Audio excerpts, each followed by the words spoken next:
کیا آپ نے کبھی سوچا کہ کیا تھر کا کوئلہ واقعی ہمیں 800 سال کی توانائی دے سکتا ہے؟ کیا ٹھٹھا بدین ونڈ کوریڈور کی ہوائیں اتنی طاقتور ہیں کہ وہ 50,000 میگا واٹ بجلی پیدا کر سکیں؟ اور کیا شمالی علاقوں کے بہتے پانی واقعی بغیر کسی ڈیم کے ہزاروں گھروں کو روشن کر سکتے ہیں؟ اگر ہر گاؤں میں چھوٹے SHP منصوبے لگ جائیں تو کیا وہاں کے بچے رات کو روشنی میں پڑھ سکیں گے؟ کیا خاران ڈیزرٹ کا سورج مہنگی بجلی کا حل بن سکتا ہے؟ اور اگر ہر گاؤں میں بایو گیس سے جنریٹر چلنے لگیں تو کیا ایک نیا پاکستان جنم لے گا؟ لیکن سوال یہ ہے کہ ہم کب فیصلہ کریں گے کہ یہ خواب صرف منصوبے نہ رہیں، حقیقت بن جائیں؟ آج ہم بات کریں گے potential and future benefits of new projects are implemented, یعنی اگر نئے منصوبے شروع کیے جائیں تو ہونے والے فائدوں کے بارے میں۔ ٹھٹھا بدین ونڈ کوریڈور کے پاس تقریباً 50,000 میگا واٹس بجلی پیدا کرنے کی صلاحیت موجود ہے۔ ایک ماڈرن ونڈ ٹربائن آئیڈیل کنڈیشنز میں 1.2 میگا واٹ بجلی پیدا کرنے کی کیپیسٹی رکھتا ہے، جبکہ ایڈوانس ٹربنز 7 میگا واٹ سے بھی زیادہ بجلی جنریٹ کر سکتے ہیں۔ یاد رکھیں کہ صرف ایک ٹربائن خریدنے کے لیے تقریباً $1 ملین درکار ہوتے ہیں۔ ناردرن ایریاز میں تقریباً 46,000 میگا واٹس بجلی حاصل کی جا سکتی ہے، جس میں small scale hydro electric projects کے ساتھ ساتھ بڑے ڈیمز بھی شامل ہیں۔ اب بات کرتے ہیں SHP یعنی small scale hydro electric projects کی، جنہیں ترجیح دی جاتی ہے کیونکہ ان میں ریزروائر موجود نہیں ہوتا۔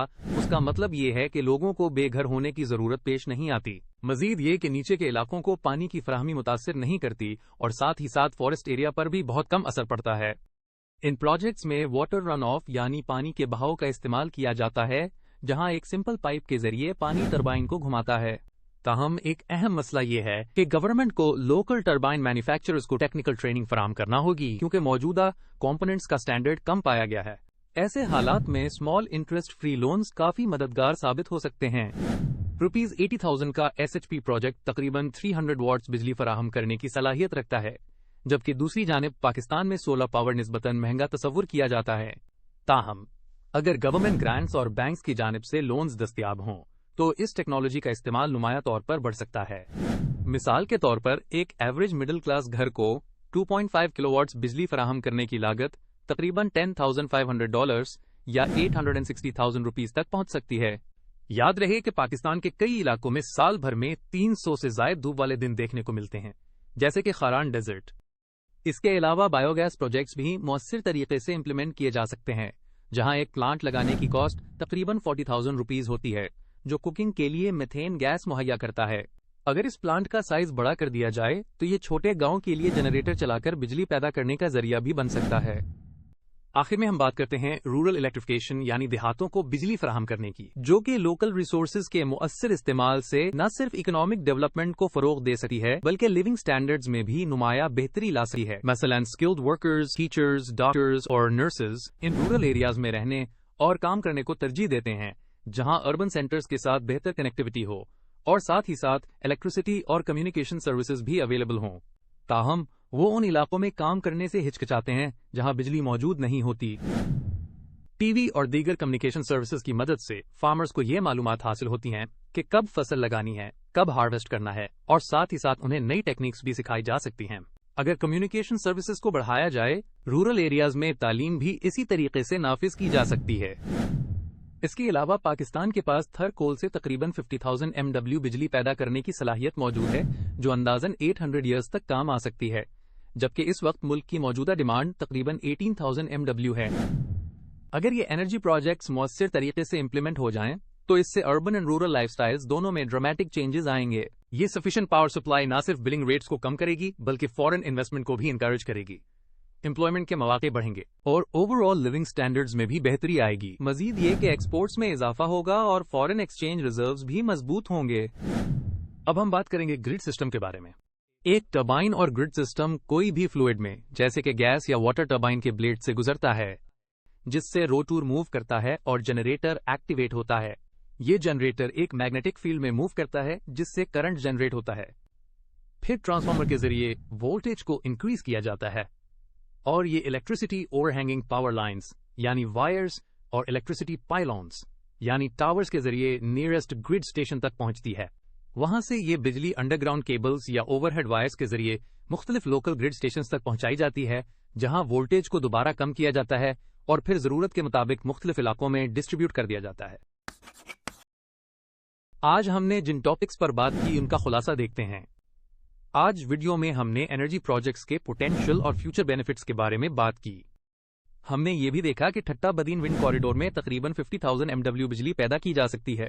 ایک ماڈرن ونڈ ٹربائن آئیڈیل کنڈیشنز میں 1.2 میگا واٹس بجلی فراہم کرتی ہے، جبکہ ایڈوانس ٹربائن 7 میگا واٹس یا اس سے زیادہ بجلی جنریٹ کر سکتی ہیں۔ ایک ٹربائن خریدنے کی کاسٹ $1 ملین کے قریب ہے۔ اسی طرح ناردرن ایریاز میں small scale hydro electric projects اور بڑے ڈیمز کے ذریعے 46,000 MW بجلی حاصل کی جا سکتی ہے۔ ہم نے SHP small scale hydro electric projects کے فوائد پر بھی غور کیا، جہاں ریزروائر نہ ہونے کی وجہ سے بے گھر ہونے کا مسئلہ حل ہو جاتا ہے اور نیچے کے علاقوں کو پانی کی فراہمی متاثر نہیں کرتی۔ ان پروجیکٹس میں سمپل پائپ سے واٹر رن آف کا استعمال کیا جاتا ہے۔ تاہم لوکل ٹربائن مینوفیکچررز کو ٹیکنیکل ٹریننگ دینے کی ضرورت ہے، کیونکہ موجودہ کمپوننٹ سٹینڈرڈ سے کم ہیں۔ اس کے علاوہ ایک ₹80,000 کا SHP پروجیکٹ تقریباً 300 واٹس بجلی فراہم کرتا ہے۔ پاکستان میں سولر پاور کو مہنگا سمجھا جاتا ہے، لیکن گورنمنٹ گرانٹس اور لونز سے اس کے استعمال میں اضافہ ممکن ہے۔ ایک ایوریج مڈل کلاس گھر کو 2.5 کلو واٹس بجلی فراہم کرنے کی کاسٹ $10,500 یا $860,000 تک پہنچتی ہے۔ بایو گیس پروجیکٹس کے ذریعے کوکنگ کے لیے میتھین گیس مہیا کی جاتی ہے اور بڑے اسکیل پر جنریٹر کے طور پر بجلی پیدا کی جا سکتی ہے۔ آخر میں رورل الیکٹریفیکیشن کے باعث اکنامک ڈیولپمنٹ اور لیونگ سٹینڈرڈز میں بہتری آتی ہے۔ اسکلڈ ورکرز اور دیگر پروفیشنلز بہتر کنیکٹیوٹی کے باعث رورل ایریاز میں آنا پسند کرتے ہیں۔ ٹی ویز اور کمیونیکیشن میڈیا کی مدد سے فارمرز کو جدید ٹیکنیکس کے بارے میں معلومات ملتی ہیں۔ پاکستان میں تھر کول سے 50,000 MW بجلی پیدا کی جا سکتی ہے، جو 800 ایئرز تک مفید ہو سکتی ہے، جبکہ کرنٹ ڈیمانڈ 18,000 MW ہے۔ گریڈ سسٹم میں ٹربائن کے فلوئڈ کی مدد سے روٹر موو ہوتا ہے، جنریٹر ایکٹیویٹ ہوتا ہے اور ٹرانسفارمر کے ذریعے وولٹیج انکریز کر کے الیکٹریسٹی ڈسٹریبیوٹ کی جاتی ہے۔ Question 1 ونڈ کوریڈور کی کیپیسٹی کیا ہے؟ Options: option A 50,000 mega what's, option B 20,000 mega what's, option C 30,000 mega what's, option D 40,000 mega what's.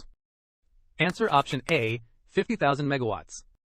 Question 2 کون سا پروجیکٹ ایسا ہے جس کے لیے ریزروار کی ضرورت نہیں ہوتی؟ Options: option A SHP، option B dam, option C solar, option D wind. Answer: option A SHP projects. Question 3 ایک ٹربائن کی کتنی کاسٹ بیان کی گئی ہے؟ Options: option A $1 million, option B $500,000، option C $2 million, option D $500۔ Answer: option A $1 million.